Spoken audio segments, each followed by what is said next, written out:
Hello everyone, this is anchor Lasya Reddy from Suman TV. Higher education కోసం మన ఇండియాలో చాలా తక్కువ యూనివర్సిటీస్ టాప్లో ఉన్నాయి. చాలా తక్కువ కాలంలోనే వన్ ఆఫ్ ద టాప్ యూనివర్సిటీస్గా పేరు తెచ్చుకుంది మార్వాడి యూనివర్సిటీ.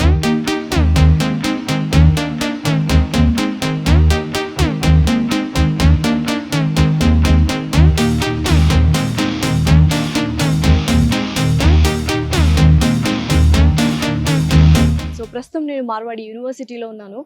అయితే కొంతమంది స్టూడెంట్స్ చాలా ప్యాషనేట్గా కొన్ని కోర్సెస్ చేద్దాము అనుకున్నా ఎక్కడో ఒక అపోహ ఉంటుంది, ఆపర్చునిటీస్ లేవేమో, డిమాండ్ తక్కువగా ఉందేమో అటువంటి కోర్సెస్ కానీ.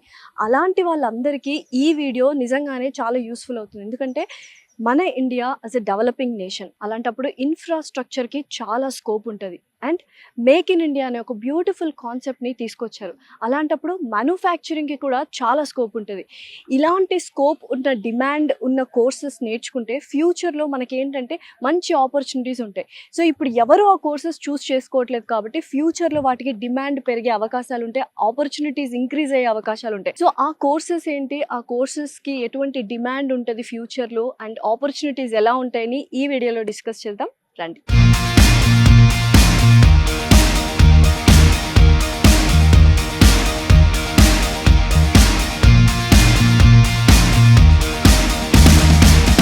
సో ఇందాక నేను చెప్పినట్టు అతి తక్కువ కాలంలోనే మార్వాడి యూనివర్సిటీ చాలా పేరు ప్రఖ్యాతలు సంపాదించింది. ఎందుకంటే పేరెంట్స్ మంచి యూనివర్సిటీ వెతకడం కాదు, స్టూడెంట్సే మంచి యూనివర్సిటీ వెతికి పేరెంట్స్కి చెప్పి మేము ఇదే యూనివర్సిటీలో జాయిన్ అవుతాము అని చెప్పి వాళ్ళని తీసుకొచ్చి మరి ఇక్కడ అడ్మిషన్స్ తీసుకుంటున్నారు. అసలు ఏంటి మార్వాడి యూనివర్సిటీలో ఉన్న స్పెషాలిటీ ఏంటి, అండ్ అలాగే నేను ఇందాక మాట్లాడినట్టు ఆ కోర్సెస్ ఏంటి, కనుమరుగవుతున్న కోర్సెస్ ఏంటి, నిజంగానే డిమాండ్ ఉన్నాయా, వీటన్నిటి గురించి చాలా క్లియర్గా మాట్లాడడానికి మనతో పాటు assistant vice president admissions wing Marwadi university నుంచి మహేందర్ నాయుడు గారు ఉన్నారు. నమస్కారం నాయుడు గారు, ఎలా ఉన్నారు? నిజంగానే మార్వాడి యూనివర్సిటీ గురించి చాలా విన్నాను. అసలు ఏంటంత స్పెషాలిటీ? పేరెంట్స్ కాకుండా స్టూడెంట్స్ యూట్యూబ్లో వెతుక్కొని మరి మేము ఇదే యూనివర్సిటీలో జాయిన్ అవ్వాలి అనుకుంటున్నాము. అండ్ ఇంకొకటి, సౌత్ పార్ట్ ఆఫ్ ఇండియా కాకుండా అదర్ దాన్ దట్ కొన్ని పార్ట్స్ ఆఫ్ ఇండియాలో ఏదైనా యూనివర్సిటీ బెస్ట్గా ఉందంటే అది మార్వాడి యూనివర్సిటీనే అంటున్నారు. ఎందుకు అంత స్పెషాలిటీని సంతరించుకుంది? యాక్చువల్‌గా మార్వాడి యూనివర్సిటీ స్టార్ట్ చేసింది మార్వాడి చంద్రన్న గ్రూప్, కేతన్ మార్వాడి గారు. ఆయన వచ్చినప్పుడు ఏంటంటే, ఆయన చదువుకోవడానికి ఫ్యామిలీలో ఒక ముగ్గురు చదువు మానేస్తే ఒక్కరు చదువుకున్నారు మ్యామ్. అంటే చదువుకోవాలి అనే తాపత్రయం, at the same time I appreciate their family. ఒకరిని ముందుకు తోయటం కోసం ముగ్గురు సాక్రిఫైస్ చేసుకున్నారు.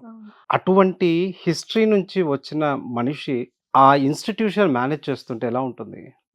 సో ఇక్కడ 2 ఫైనాన్షియల్‌గా they are very strong ma'am. వాళ్ళకి ఇన్‌స్టిట్యూషన్ నుంచి డబ్బులు తీసుకొని, దీన్ని తీసుకొని పోయి ఎక్కడ చేయాలని లేదు. సో ఈ ఇన్‌స్టిట్యూషన్ మనీ స్పెండ్ చేస్తారు. సో ఒక సోషల్ కాజ్ అండ్ సోషల్ సర్వీస్‌తో మొదలైన university Marwadi university. Exactly. So values కూడా అంతే అంటే ఎక్కువగా ఉంటాయి. ఇంటర్నేషనల్ ఎడ్యుకేషన్, ఒక ఇంటర్నేషనల్ క్యాంపస్ ఇండియాలో ఎస్టాబ్లిష్ చేయాలనే ఒక యాటిట్యూడ్‌తో స్టార్ట్ చేసిందది. సో ఆ కైండ్ ఆఫ్ థింగ్ ఉన్న దగ్గర ఈవెన్ వీళ్ళు హైర్ చేసుకునేటప్పుడు కూడా ఆ ఇన్‌స్టిట్యూషన్‌లో వచ్చే ఫ్యాకల్టీని కూడా ఆ కైండ్ ఆఫ్ యాటిట్యూడ్ ఉన్న ఫ్యాకల్టీని హైర్ చేస్తారు. సో ఎట్లా ఉంటుందంటే అక్కడ యూనో మొత్తం క్యాంపస్‌లో ఉన్న ఫ్యాకల్టీ వీళ్ళంతా కూడా ఆన్ గో, అంటే జస్ట్ ఒక వర్డ్ మీద అందరు రిలేటెడ్ ఆ కైండ్ ఆఫ్ యాటిట్యూడ్. అంటే ఒక ఇన్‌స్టిట్యూషన్ సక్సెస్ ఎప్పుడూ కూడా అక్కడ వర్క్ చేసే ఆ ఫ్యాకల్టీ లాంగ్ టర్మ్‌లో ఎవరైతే వర్క్ చేస్తారో, అంటే 1-2 రోజుల్లో ఒక టీమ్ సెట్ అవ్వదు. సో దీస్ పీపుల్ 2009లో ఎప్పుడైతే ఈ ఇన్స్టిట్యూషన్ ఎస్టాబ్లిష్ అయిందో అక్కడి నుంచి ఇప్పటి వరకు వర్క్ చేస్తున్న ఫ్యాకల్టీ దాదాపుగా 50% ప్లస్ ఉంటారు. సో ఆ రిటెన్షన్ ఎందుకు జరుగుతుంది అంటే వాళ్ళ యాటిట్యూడ్, అంటే మీరు ఒక మంచి యాటిట్యూడ్తో రండి, పిల్లలకు మనం మంచి చేద్దాం అనే కాన్సెప్ట్తో మేనేజ్మెంట్ ఎప్పుడు మీటింగ్ జరిగినా అదే కాన్సెప్ట్ని వాళ్ళ మైండ్లో పెడుతుంది అనమాట. సో ఇక్కడ అంతా కూడా ఒక మిషన్ మీద వర్క్ చేస్తుంటారు.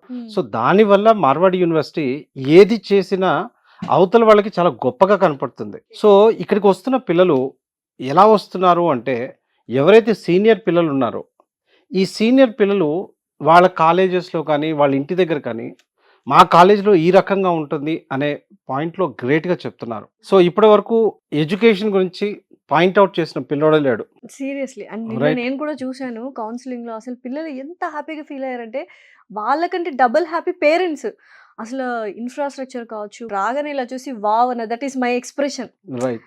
సో, పిల్లలకేంటంటే ఆ ఎన్విరాన్మెంట్ కూడా క్రియేట్ చేయడం వెరీ ఇంపార్టెంట్. ఎగ్జాక్ట్‌లీ. ఫ్యాకల్టీ మీద ఎంతైతే మీరు దృష్టి పెట్టారో, సిలబస్, కరిక్యులమ్ ఇవన్నీ ఉన్న ఒక ఎత్తైతే, ఎన్విరాన్మెంట్ వాళ్ళకి చదువుకునే ఎన్విరాన్మెంట్ కానీ, ఆ అట్మాస్ఫియర్ కానీ ఇవ్వడం అనేది వెరీ ఇంపార్టెంట్. సో, నిజంగా దాంట్లో 100%కి 100% మార్వాడి యూనివర్సిటీ మార్కులు సంపాదించేసింది. మా దగ్గరికొచ్చిన పిల్లల్లో హ్మ్. అంటే సౌత్ ఇండియా పిల్లలు రావటం గత 2 సంవత్సరాల నుంచి. హ్మ్.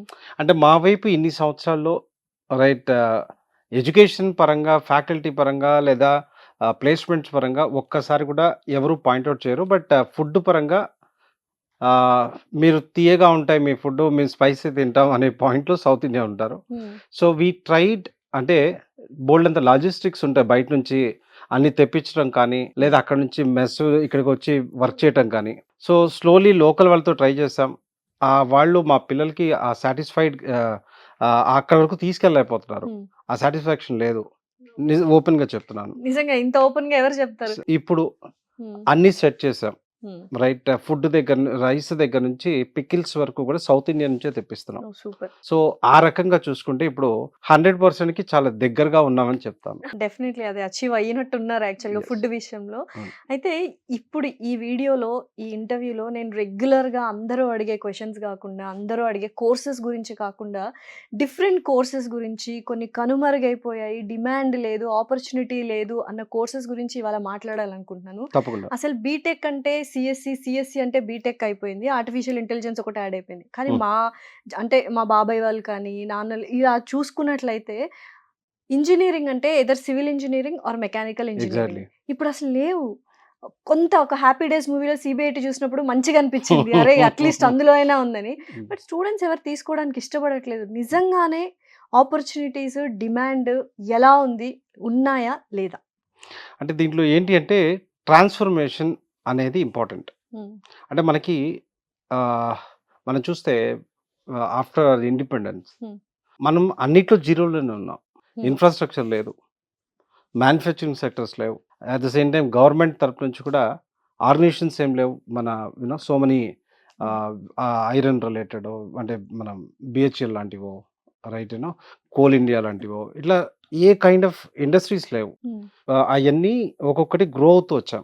సో, దాంతో భాగంగా ఇనీషియల్ స్టేజెస్‌లో ఈ మెకానికల్, అట్లనే సివిల్, ఎలక్ట్రికల్ ఈ కోర్ 3 బ్రాంచెస్‌లోకి వెళ్ళిన వాళ్ళకి చాలా సూపర్‌గా ఉండేది. సో, ఇట్స్ ఆల్‌మోస్ట్ లైక్ ఒక 12 ఏళ్ల క్రితం వరకు కూడా. ఆ తర్వాత ఏమైందంటే ఈ ఐటీ ఎప్పుడైతే వచ్చిందో, ఈ ఐటీలో గుడ్ అండ్ బ్యాడ్ డెఫినెట్‌లీ ఉన్నాయి. సో, ఒకటి దేశాన్ని ముందుకు తీసుకెళ్ళింది. ఆ పరంగా గుడ్. కాకపోతే స్లోగా పిల్లల్ని ఈ డెస్క్ జాబులకి అలవాటు చేసింది. హ్మ్. పిల్లల యాటిట్యూడ్ కొంతమంది ఎట్లా ఉంటదంటే గొర్రెమందలాగా ఒకడెక్కడికెళ్తే అందరూ అక్కడికెళ్ళటానికే ట్రై చేస్తుంటారు. అది ఆబ్వియస్‌లీ అందరూ అదే కదా! చేస్తున్నారు. జనరల్‌గా సామెత ఇండియన్స్ హ్యూమన్ సైకాలజీనే సైకాలజీ. అంటారు. సో, ఇప్పుడేమైంది అంటే ఫ్యామిలీస్‌లో చూస్తున్నారు. ఎవడో అమెరికా ఎళ్ళాడు. ఎవడో ఎక్కడ ఆస్ట్రేలియాకెళ్ళాడు. అట్ ద సేమ్ టైమ్ జనరల్‌గా మార్కెట్‌లో 15, 20 30,000 సంపాదించేవాళ్ళు కనపడుతున్న తరుణంలో హ్మ్. సడెన్‌గా వచ్చి నా ప్యాకేజ్ రూ. 1,00,000 నా ప్యాకేజ్ హ్మ్. మంత్లీ 2,00,000, 3,00,000 ఈ మాటలు ఎప్పుడైతే సొసైటీలోకొచ్చాయో, సో, ఆటోమేటిక్‌గా ఏమైంది అంటే అందులో ఏసీ రూమ్‌లో కూర్చొని చేసే జాబ్స్. మెకానికలో, సివిల్ సివిలో, అలా కాదు. ఎలక్ట్రికలో ఆ టైప్ కాదు. ఫీల్డ్‌కెళ్ళాల్సిందే. ఫీల్డ్‌కెళ్ళాలి. సో, ఇక్కడ ఏమైంది అంటే ఆ సాఫ్ట్‌నెస్‌కి అలవాటు పడ్డారు పిల్లలు. హ్మ్. Right. At the same time parents కూడా ఇక్కడ మా అబ్బాయి మంచిగా ఏసీ రూమ్‌లో కూర్చొని వర్క్ చేయాలి అనే కాన్సెప్ట్‌లోకి ఇవన్నీ కూడా ఆ సాఫ్ట్‌వేర్ వైపు వెళ్ళటానికి at the same time opportunities అలాగే వచ్చాయి. డౌన్ ద లైన్ ఇంతకుముందు ఎట్లా ఉండేదంటే ఆపర్చునిటీస్ ఒక 2,00,000 ఉంటే హ్మ్. ఒక 3,00,000 చదివేవాళ్ళు కంప్యూటర్ సైన్స్. హ్మ్. స్లోగా ఏమైపోయిందంటే ఈ రోజున 10,00,000 మంది కంప్యూటర్ సైన్స్ చదివితే ఒక 3,00,000 వస్తున్నాయి జాబ్స్. అవును. 7,00,000 ఖాళీగా ఉంటున్నారు. మోదీ గారు పొద్దులెగిస్తే ఏం చెప్తున్నారు? హ్మ్. Make in India, make in India, make in India. అంటే చైనా డెవలప్ అయింది అంటే కారణం ఏంటి? వాళ్ళ own products. Manufacturing yes. Industries. Definitely. Small scale industry కుప్పలు తెప్పలుగా వచ్చున్నాయి. సో, దానివల్ల కంట్రీ బాగుపడింది. వాళ్ళు బాగుపడ్డారు. మన దగ్గర ఇక్కడ ప్రాబ్లమ్ ఏంటి అంటే అటువంటి యాటిట్యూడ్‌ని క్యారీ చేయట్ల. అవును. చైనా సాఫ్ట్‌వేర్‌లో మనకి ఏ రకంగా పోటీగా లేదు. ఆళ్ళ మ్యానుఫ్యాక్చరింగ్ ఇండస్ట్రీస్ ఇట్లాంటి అంతే. వైపు క్రియేటివ్ థింగ్స్ ఏవైతే ఉంటాయో అటువైపు హ్మ్. వాళ్ళు ఉన్నారు. So, they develop so much అన్నమాట. సో, ఇప్పుడు ఈ మేక్ ఇన్ ఇండియా ద్వారా మేక్ మ్యానుఫ్యాక్చరింగ్ ఇన్ కంపెనీస్ కూడా ఎక్కువ డెఫినెట్‌లీగా, అవుతాయి. డెఫినెట్‌లీగా ఈ పిల్లల జనరేషన్ యాటిట్యూడ్ మారాలి. ఇటువంటి వైపు రావాలి. సో, దీంట్లో రోబోటిక్స్ అంటూ, ఆర్టిఫిషియల్ ఇంటెలిజెన్స్, మెషిన్ లెర్నింగ్ ఇవంతా కూడా ఈ మెకానికల్ సైడ్ వస్తున్నాయి. అండ్ సాఫ్ట్‌వేర్ ఇంజినీర్స్ కూర్చొని వర్క్ చేయడానికి కూడా పెద్ద లావిష్ ఇన్‌ఫ్రాస్ట్రక్చర్ ఉన్న బిల్డింగ్సే కావాలి గదా! మరి ఆ బిల్డింగ్స్ కట్టే సివిల్ ఇంజినీర్సే కదా! సో, అలా అట్లానే పోతే డిమాండ్ కూడా ఉంది అట్లానే అంటారు. మనం చూస్తే ఇప్పుడంతా కూడా మనం పొద్దున్నేస్తే మనం మాట్లాడుతుంది డెవలప్ అవ్వాలి. ఇన్ఫ్రా డెవలప్ అవ్వాలి అని. హ్మ్. నిజంగానే బోలెడంత అంత ప్రాజెక్ట్స్ ఇప్పుడు రాబోతున్నాయి. హ్మ్. కాశ్మీర్ టు కన్యాకుమారి. హ్మ్. Lot of things. మన దేశం డెవలప్ అవ్వాలి అనుకుంటే ఇన్ఫ్రాస్ట్రక్చరే మెయిన్ రోల్ ప్లే చేస్తుంది. హ్మ్.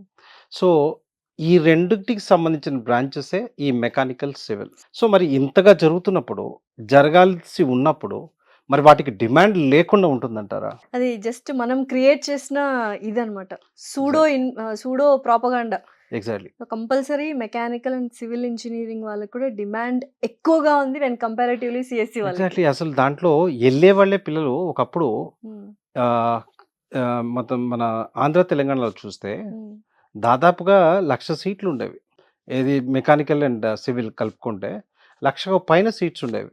ఈ రోజున పరిస్థితి ఏంటంటే 2 కలిపి 10,000 సీట్లు కూడా లేవు. 10,000-20,000 చాలా సీట్లు ఉండొచ్చు. బాధాకరమైన విషయం అసలు. ఒక 20,000 సీట్లు ఉండొచ్చు 2 కలిపి. సో, అది పరిస్థితి ఈ రోజున. సో, డెఫినెట్‌లీ ఎవరైతే అంటే కొద్దిగా తెలివిగా ఆలోచించే పిల్లలు ఇప్పుడు సాఫ్ట్‌వేర్ సైడ్ జాబ్స్ ఉన్నాయి. బట్ ఏం చెప్తున్నా ఒక 30%కే జాబ్స్ రాగలదు. అంతే. ఈ 70% ఖాళీగా ఉంటున్నారు కదా! అక్కడికెళ్ళి టైం వేస్ట్ చేసుకున్న కన్నా లైఫ్ ఉన్నటువంటి ఈ కోర్ వైపు వెళ్తే లైఫ్ బావుంటుంది అని చెప్పగలను. So, definitely.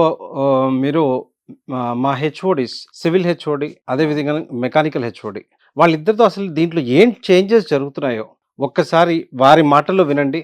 సో దట్ దాన్నే మళ్ళీ ఒకసారి తెలుగులో మా తెలుగు ప్రేక్షకులకు చెప్పండి. Definitely. So that like they will understand. I would love to do that. Yeah. పిలిచేద్దాం మరి హెచ్ఓడీస్‌ని. తప్పకుండా. సో, ఇప్పటిదాకా నాయుడు గారితో డిస్కషన్ జరిగింది కదా! మెకానికల్ ఇంజినీరింగ్ గురించి. సో, ప్రస్తుతం మనతో పాటు Marwadi university HOD and professor doctor Ramesh Burania గారు ఉన్నారు. ఆయన్ని అడిగి అసలు మెకానికల్ ఇంజినీరింగ్‌లో ఎలాంటి ఫ్యూచర్ ఉంది, అప్డేట్స్ ఏంటి అని తెలుసుకుందాం. నమస్తే జీ. నమస్కారం. సో, నాకు ఒక విషయం తెలియాలి. నిజంగానే నాయుడు గారితో ఇందాక డిస్కషన్ జరిగింది. మెకానికల్ ఇంజినీరింగ్‌కి ఫ్యూచర్ ఉంది అంటున్నారు. నిజంగానే మెకానికల్ ఇంజినీరింగ్‌కి ఫ్యూచర్ ఉందా? స్టూడెంట్స్ చూస్ చేసుకుంటే? As we know, mechanical engineering is the evergreen branch. So, mechanical engineering is not only related to the machines. Whatever the manufacturing of the products we are doing, everywhere the mechanical engineering's role is important. Day by day, the demand of the industry is changing. Nowadays, in industry, we required the integrations of the artificial intelligence, machine learning, robotics, and updated technologies with the mechanical engineering. So, in mechanical engineering at Marwar University, we are doing the integration of all these latest technologies in our basic mechanical engineering curriculum. And so, the curriculum becomes very effective, and the engineers produced at our departments are already an industry ready engineers. So, they are having a you can say the skill and having the very good knowledge of the future trends and the requirements of the industry. So, నిజంగా రమేష్ గారు చెప్పినట్టు mechanical engineering అనేది ఒక ever green subject. ప్రతి ఒక్కరికి compulsory future ఉంటుంది. ఎందుకంటే బోల్డ్ అని మ్యానుఫ్యాక్చరింగ్ కంపెనీస్ వచ్చేస్తున్నాయి. అండ్ మేము ఎస్పెషల్లీ మెకానికల్ ఇంజినీరింగ్ మార్వాడి యూనివర్సిటీలో పిల్లల్ని రెడీ చేసే విధానం ఎలా ఉంటుంటే they are ready to serve the nation అన్నట్టుగానే ఉంటుంది.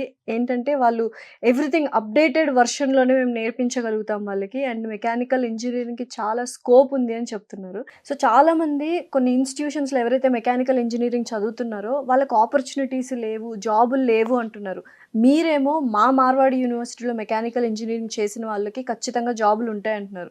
ఏంటసల? ఎందుకు? So, I am not agree with your view. హ్మ్.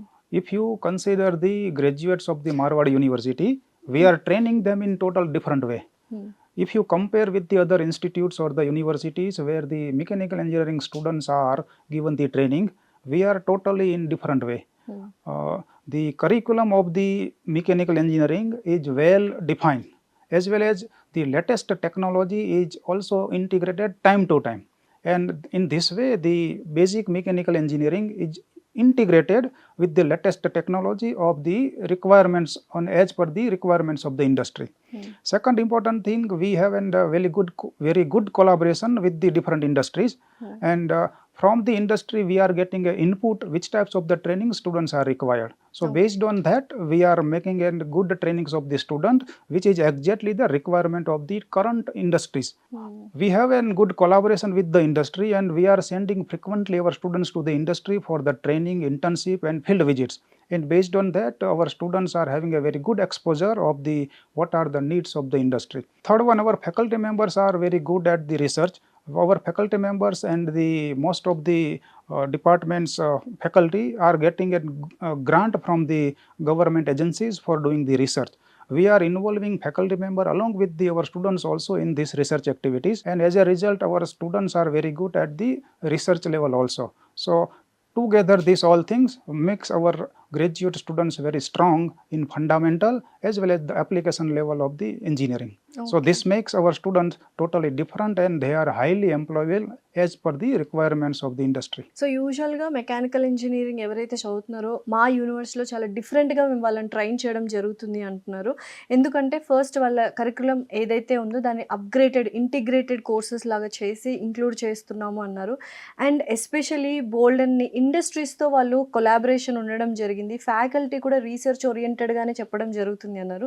సో ఈ థింగ్స్ ఏవైతే ఉన్నాయో కొలాబరేషన్ కావచ్చు విత్ ఇండస్ట్రీస్ అండ్ అలాగే రీసెర్చ్ వైపు వాళ్ళని అడుగులు వేయించడం కావచ్చు అండ్ అలాగే కరికులం ఇంటిగ్రేటెడ్ కరికులం యాడ్ చేయడం, ఎప్పటికప్పుడు అప్డేటెడ్ సిలబస్ని ఇస్తున్నాం కాబట్టి వాళ్ళు ఒక్కసారి ఇంజనీరింగ్ మెకానికల్ ఇంజనీరింగ్ అయిన తర్వాత they are ready to face the manufacturing companies కానీ ఇండస్ట్రీ కానీ వాళ్ళు డెఫినెట్లీ రెడీగా ఉంటారు. కాబట్టి వాళ్ళకు జాబ్స్ అనేవి చాలా అవైలబుల్గా ఈజీగా వస్తాయి అంటున్నారు. సార్ అయితే ఫ్యూచర్ ప్లాన్స్ ఏంటి? మెకానికల్ ఇంజనీరింగ్ చేసే వాళ్ళకి ఫ్యూచర్ ప్లాన్స్ మీరు ఎలా డిజైన్ చేశారు మార్వాడి యూనివర్సిటీ వాళ్ళు? So generally at the end of final year most of the students are either going for the job in industry or students are going to pursue their higher study or training abroad. Okay. Those students who are interested to pursue their training or internship in the Europe or especially in Germany, we are planning to provide support to them so that they may find a good opportunity or a good training or internship in the institutes or industry within the Germany, and we are working on it. Thank you so much doctor Ramesh Brania గారు. Thanks a lot. Thank you. So ఇందాక mechanical HOD గారితో మాట్లాడిన తర్వాత confident అయితే వచ్చింది నిజంగానే mechanical engineering వాళ్ళకి opportunities ఉంటాయని. మరి సివిల్ ఇంజనీరింగ్ గురించి తెలుసుకుందాము. సో డాక్టర్ బి అంకుర్ గారు ఉన్నారు, HOD and professor of civil engineering of Marwadi university. నమస్కారం. నమస్కారం. సార్ నిజంగా ఒక మంచి కాన్ఫిడెంట్ అయితే వచ్చింది మెకానికల్ ఇంజనీరింగ్లో నిజంగానే ఆపర్చునిటీస్ ఉన్నాయి, డిమాండ్ ఉంది అని. Then what about civil engineering? I would say it's not a fact that there are no jobs in the market for civil engineering. Rather, I would say daily there is a new opportunity emerging for the civil engineers. Now, I'll give you an example that right now our country, if you take an example, is expanding like anything in many folds, and the government itself is investing lot of money in expanding the current infrastructure. Now, who are the people going to take care of this expansion and future maintenance? So there is a misconception within the students fraternity and the parents that there are no apparent jobs or job market, but the fact is there are lot of job opportunities lying in the sectors those who are relatively new or emerging in the civil engineering department. For example, structural health monitoring is one of the emerging area where civil engineering students will be required to maintain and observe the good health of the structure. Now, this cannot be done manually every time because our structures are very large and on a larger scale. So we need a smart monitoring system. And when the word comes smart in the picture, you should understand that civil engineers also need to learn about the AI as well as the IoT concepts. So this is why right now there is a little gap between demand and supply. Many of the institutions they are not upgrading their curriculum according to the industry demand. And that's why their students are facing challenges in the practice. They are unable to justify the job scenario or job positions. While in case of Marwadi University, if I tell you, we are updating our syllabus every year because of the industry demand. And we have the board of studies where the industry experts are already there in a member. So they give us the inputs and based on that we update our curriculum so that we keep our students industry ready anytime. So యూజువల్గా మీరు curriculum అయితే upgrade చేస్తున్నారు, update చేస్తున్నారు, but accreditation అనేది stamp mark అందరికీ తెలుసు. So దాని గురించి మార్వాడి యూనివర్సిటీ ఎంత కృషి చేస్తుంది, and what do you want to say about Marwadi university especially civil engineering wing గురించి? Yeah, that's a very good question, I would say, because accreditation is a kind of quality benchmark for any institution. Including Marwari University, there are several other institutes, those who have got some level of accreditation. But I would emphasize that in Marwari University, we don't have only 1 or 2 accreditation parameters. We have 4 accreditations at Department of Civil Engineering. 4, that is Yes. very special and unique, right? That's very unique. I'll tell you a little bit on that. First of all, we have NAC A+ accreditation. Yeah. That is for the excellence of the infrastructure and the opportunities of the curriculums that students are getting directly. Next, and very rare, that is the accreditation called NBA, National Board of Accreditation. That is exclusively given to the departments, not to the industries. So in the Saurashtra region, in the Tier 1 category, we are the first institute and we are the first department who has achieved this benchmark. Wow. So that will directly help students to get well placed, not only in India but in the abroad also, because their degrees are already equivalent and they are already by default accepted as the benchmark of the quality worldwide. Okay. Third accreditation that we as a Marwari University we have, that is Center of Excellence, that is given by the government of Gujarat. So that is also a kind of a symbol of quality and research activities that we carry out continuously at our department as well as university. And third and most again relevant to the civil engineering, that is NABL. That accreditation is exclusive for civil engineering laboratories. Wow. Where students learn, if your laboratories are NABL accredited, your students come to learn about the standardization and standard practices that is prevailing in the all over India. So if students are performing tests and experiments in the laboratories which are NABL accredited, that means they are already known to the standards and how to maintain the quality. Okay. So this 4 benchmarking, I would say, are more than sufficient to say to or to convince any of the companies or any of the institute that our students are highly qualified and highly experienced with the benchmarks of the qualities. So definitely ఖచ్చితంగా civil engineering చేయాలంటే మార్వాడి యూనివర్సిటీలో చేయాలని నాకైతే క్లియర్గా అర్థమైంది. Yes. So చూసారు కదండి, చాలా మంది సివిల్ ఇంజనీరింగ్ అండ్ మెకానికల్ ఇంజనీరింగ్కి ఆపర్చునిటీస్ లేవు, డిమాండ్ లేదు అంటున్నారు. బట్ మనది డెవలపింగ్ నేషన్ కాబట్టి, బోల్డ్ అంత ఇన్ఫ్రాస్ట్రక్చర్ డెవలప్ అవుతుంది కాబట్టి, బోల్డ్ అంత మంది సివిల్ ఇంజనీరింగ్లు మెకానికల్ ఇంజనీరింగ్లు ఖచ్చితంగా కావాలి. సో అలాంటప్పుడు డిమాండ్ తక్కువ అని ఎలా అంటారు? అయితే ఎటువంటి ఇన్స్టిట్యూషన్ చూస్ చేసుకోవాలి, ఎటువంటి యూనివర్సిటీ చూస్ చేసుకోవాలి అనేది వెరీ ఇంపార్టెంట్. అది only Marwadi university is the best for civil and mechanical. ఎందుకంటే 1 కాదు 2 కాదు 4 అక్రిడేషన్స్ ఉన్నాయి, ఇంటర్నేషనల్ యూనివర్సిటీతో కొలాబరేషన్స్ ఉన్నాయి, ఇక్కడున్న ఇండస్ట్రీస్తో కొలాబరేషన్ ఉంది, అండ్ వాళ్ళు డిఫరెంట్గా ఒక అప్గ్రేడెడ్ వర్షన్ ఆఫ్ సిలబస్ని కరికులంని ఎప్పటికప్పుడు అప్గ్రేడ్ చేస్తున్నారు, ఇంటిగ్రేటెడ్ కోర్సెస్ ఉన్నాయి, అండ్ క్యాంపస్ ప్లేస్మెంట్స్ ఉన్నాయి. ఇంకేం చూస్తున్నారు? ప్యాషనేట్గా civil engineering and mechanical engineering నేర్చుకోవాలి, చదువుకోవాలి, and you want to be a very good civil engineer and mechanical engineering with a very good package and very good future ahead అంటే మార్వాడి యూనివర్సిటీని choose చేసుకోండి. Let's have a bright future. Thank you so much. Thank you. Thank you.